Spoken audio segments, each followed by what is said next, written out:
Merci Seigneur. Shalom, shalom, shalom. Je vous salue dans le précieux nom de notre Seigneur Jésus et je rends grâce à Dieu pour ce jour merveilleux. Nous sommes précisément le 1er septembre 2024 par la grâce de Dieu. Nous rendons grâce au Seigneur pour ses merveilles, pour sa fidélité dans la vie de tout un chacun. Je bénis le Seigneur pour cette grâce qu'il nous accorde. Alors ce matin, je suis là comme d'habitude à partager une pensée avec vous.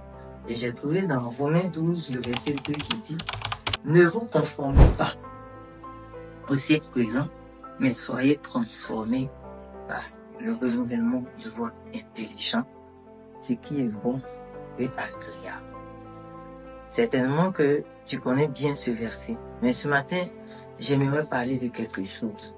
Nous encourager à être des personnes fortes. Tu dois devenir une personne forte. Devenir, c'est être dans un état nouveau. Le synonyme de devenir, c'est être transformé, être changé. Bien aimé, le livre de Romains est la plus longue lettre que Paul va adresser aujourd'hui. Bien aimé, j'ai envie de te dire ce matin que tu dois être transformé, tu dois être cette nouvelle personne-là qui va mener un plus dans la société, dans ta vie. Pourquoi? Parce que nous sommes aujourd'hui dans un monde où le mauvais est devenu bon, le mal est devenu quelque chose de bien aimé. Je pourrais dire, en tant qu'enfants de Dieu, nous devons être des personnes fortes pour changer ces choses. La Bible parle d'être transformés. Nous devons être transformés nous-mêmes d'abord avant de vouloir transformer les autres. Bien aimé, c'est regrettable de voir tout ce qui se passe aujourd'hui. Nous, enfants de Dieu, nous sommes en train d'être transformés par le monde, alors que c'est nous qui étions appelés à être transformés, à être renouvelés, à renouveler notre intelligence et ensuite renouveler l'intelligence du monde. Bien aimé, la Bible déclare que rien ne sera changé dans la parole de Dieu. C'est pas parce que on parle de modernisation, on parle de intelligence artificielle. Oui, il y a toutes ces choses, mais l'évangile reste l'évangile. La Bible déclare que une seule parole, c'est-à-dire même un virgule ne sera pas ôté.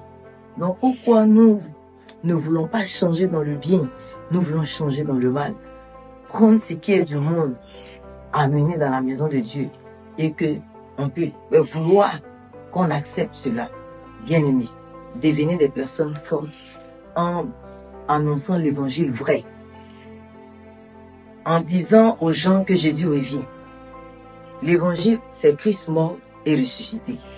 Alors une personne forte va rester dans son cap, ne va pas changer selon le monde, mais va changer selon la parole de Dieu. Mon message ce matin, je veux interpeller les enfants de Dieu, que nous soyons réellement renouvelés, que notre intelligence soit renouvelée. Pas que notre intelligence soit renouvelée pour devenir, voir la Bible à l'aune du monde. Je suis vraiment triste ce matin en donnant cette exhortation. Parce qu'on dit que ce qui est mauvais là est devenu ce qui est normal. Non, nous sommes des enfants de Dieu et nous devons nous lever pour dire non à ça. Et pour que cela arrive, nous devons devenir des chrétiens, des personnes fortes, pour que l'évangile soit su et accepté. Là où nous sommes arrivés, il est temps de faire le bilan. Depuis que nous avons accepté le Seigneur, avons-nous avancé, ou bien avons-nous stagné, ou bien avons-nous reculé? Si nous avons reculé, c'est que nous ne sommes pas dans l'évangile. Mais si nous avons avancé, c'est que réellement notre intelligence a été renouvelée. Sur ce, que Dieu nous aide à renouveler notre intelligence, afin que nous soyons agréables au Seigneur. Que Dieu vous bénisse. Shalom.